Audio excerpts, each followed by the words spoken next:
In today's video, we discuss how to fix your metabolism.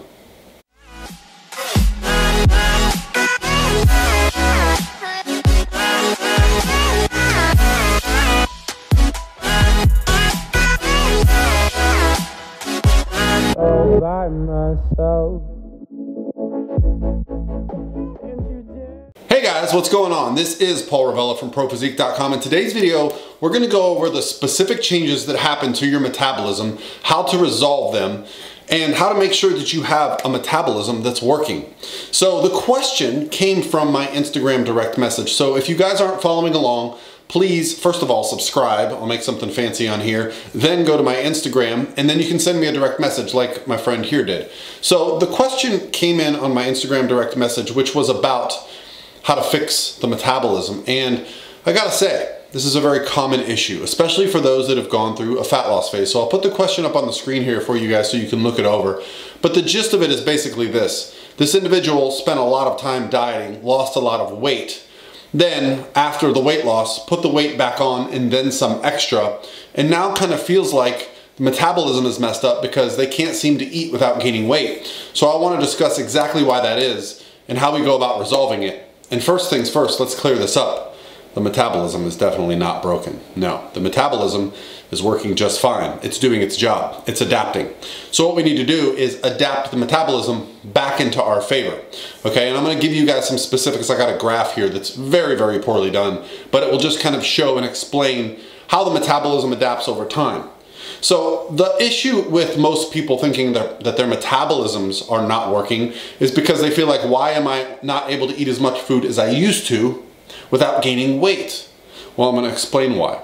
Our metabolic rate is something that adapts to whatever we put it through. So if you think about it from an evolutionary perspective, if food was not available and our metabolism stayed at the same speed as when it was highly available, well, survival would not be as high. So what happens is our bodies are very smart, way smarter than us, and they do not care how lean and shredded we look, right? Our body and our brain is concerned with survival. So when calories get low, the body adapts and changes some processes around to make sure that we can function on less calories. This is called metabolic adaptation, and it's completely normal. The metabolic rate suppresses itself intentionally, so it's a good thing. It's actually a sign that your metabolism is working, although it's not working in your favor if you start overeating. So here's what happens with the process. We start a diet with a body fat level here, our metabolic rate here, and our calories here. Well, what happens is as we reduce calories, the body fat rate starts to drop and the metabolic rate starts coming right down with it, right? We keep adjusting our calories every time we hit a plateau. Well, why do we hit plateaus?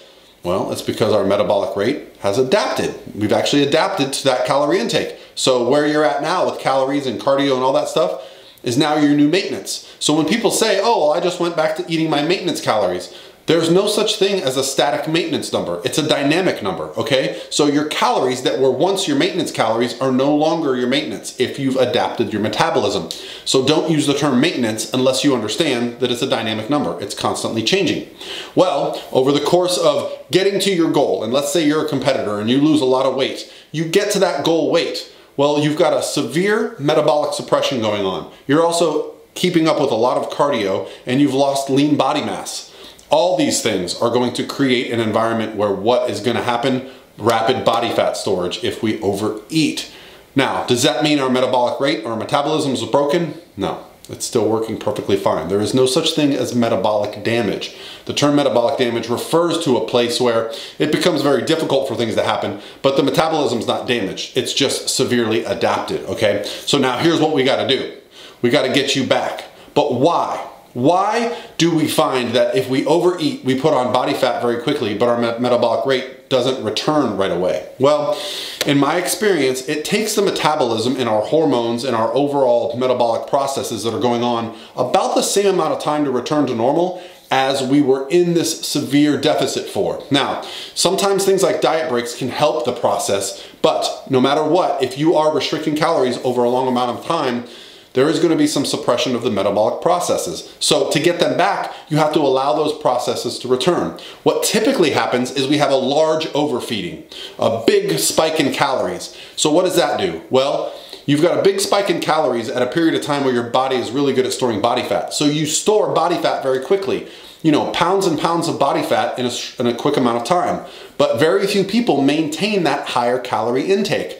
They go back to what they were eating before. So now you've got a bump in body fat without the benefit of seeing much change to the metabolic rate. Now you're restricting again, but you've got this extra body fat, but it's not coming off. Why? Because you're just back to where your maintenance was. For you to get that body fat off, you'd have to go even deeper into a deficit, which probably isn't likely if you've dieted down to really lean body weight, you know, competing, or, you know, lost a lot of weight. So what ends up happening is now we just have to accept the fact that that body fat is there to stay. But sometimes that's hard to deal with. So what do? We binge eat again, we overeat again. Now you get a rapid spike in calories, you get a rapid spike in body fat, and then you bring it right back down. So your metabolic rate is not returning. You're just going through this phase of overeating and then going back to your low calories. So you're just spiking body fat over and over, raising your body fat level higher and higher. Meanwhile, your metabolic rate is not adjusting that much. So, all right guys, so I'm gonna show you what I mean here on my graphic chart now. It's still the holidays, so my graphic design department is still on vacation. Just kidding, I don't actually have a graphic design department. So let's look at this graph here. So if you look at this is the time axis. This is the axis that represents our metabolic rate, our body fat, and our calories. So when the diet starts, we lower our calories, right? Every time we hit a plateau, so our calories get pretty low.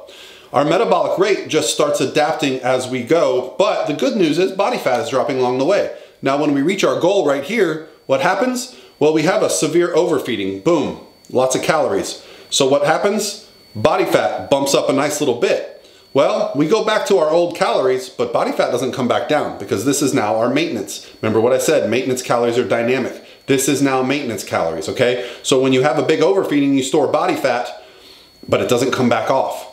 So metabolic rate might get a little bump from the overfeeding, but because you went right back to where your calories were low again, the metabolic rate does not adapt. So now what we have is these lines are out of balance. Body fat is really high, metabolic rate has not come up, calories have not come up. So how do we fix this? Well, what we want to do is start gradually raising the calories, or just raise them up to an amount that we can deal with on a daily basis where we feel good, but we got to be consistent with that. You can't keep restricting calories and keeping cardio really high. You need to start tapering up the calories, tapering down the cardio, so we can get that body fat, metabolic rate, calorie lines much more in sync to where they were before they started the diet. Now, for someone that loses a lot of weight, this can take a long time.